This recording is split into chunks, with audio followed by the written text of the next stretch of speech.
actually nasa condo ako ng friend ko. Tapos, every time na pumupunta ako, lagi kasing madumi. So, sabi ko sa kanya, bakit hindi ka magpalinis ng condo mo? So, doon ako nag-start mag-isip na parang, okay, ang dami palang may kailangan ng paglilinis ng condominium. Tapos, na-realize ko rin na ang daming condominiums kahit sa Metro Manila pa lang. So, ayun, naisip ko na pwede nating bigyan ng solusyon itong mga condominium dwellers na naghahanap ng maglilinis ng condominium nila. Naisip talaga namin na, bakit di tayo magtayo ng isang Uber for cleaning services?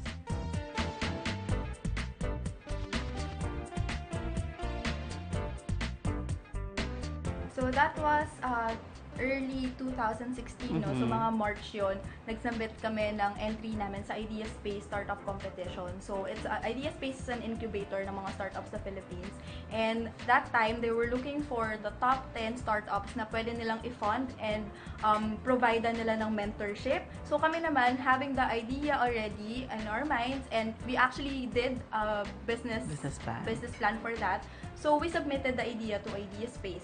And from then on, nag-cut sila ng top 20%. Yes. And then down to top 10, nakapasok po kami. So, yun naman yung pinaka-proud achievement namin as a team. The selling idea there was, this is a business with a heart that provides jobs to unemployed mothers in the country. Sa rates namin, we actually charge on a per hour basis. So for 1 hour, it's 350. For 1.5 hours, it's 500. And then for 2 hours, it's 625. Tapos kapag sobra ng 2 oras, nag-charge kami lang ng 100 per 30 minutes extension. Ongoing yung pag-develop namin sa bagong system namin. Ang client, nagbo-book via Facebook, website, or SMS. Pag sa website, lalagay lang nila yung date and time and number of hours ng booking service nila. Tapos, ilalog nila yung details nila like their name, address, and phone number. As well as any remarks. Like, for instance, kailangan nila ng vacuum, or kailangan nila ng extra rags, or kailangan nila ng additional service like grease trap. Pwede nilang ilagay yan sa booking form namin. And then, we'll send them a confirmation na na-receive namin. And if their booking is for the next day, they will also receive the details of the assigned cleaning lady. So, makikita nila yung phone number, name, and dun sa bagong system, pati pictures ng assigned cleaner.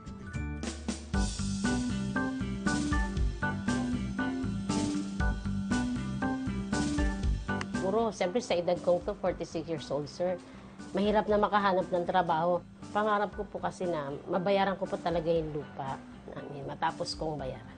Para talagang sa amin na talaga po. Bahay lang po ako, sir. Wala talaga akong trabaho. Nag-aalaga rin ako ng apo. Yun lang. Tapos asawa ko lang talaga yung naghahanap po. Simula na cleaning lady kayo, paano nakatulong sa inyo? So, sir, malaking tulong po talaga kasi katulad yung mga gustong ipabili ng anak ko, nabibili ko na ngayon. Yung mga pagbayarin po sa lupa, na kakabayad na po ako kahit paano sa mga monthly dues.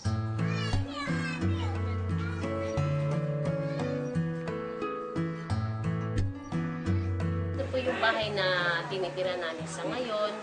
Unti-unti ko po itong nahuhulugan dahil po sa trabaho ko ng cleaning lady, nakakahulog na po ako sa lupa. At sa mga monthly dues ko po, 612 po monthly. Magkano pang kailangan ba yan? 34,000 pa po.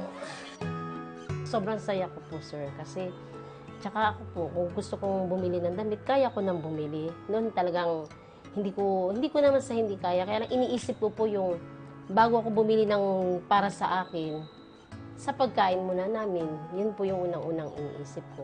Ngayon, kaya ko na pong bumili ng gusto kong bilhin.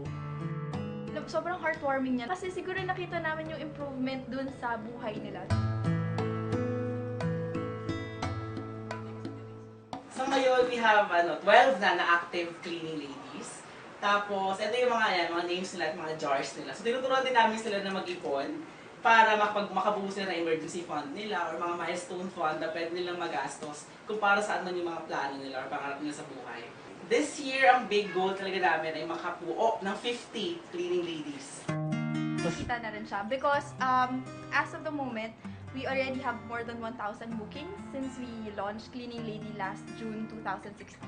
So isang malaking malaking achievement din for us because coming from 60 plus bookings in 1 month on our first month, ngayon nakaka 300 plus bookings na kami in 1 month.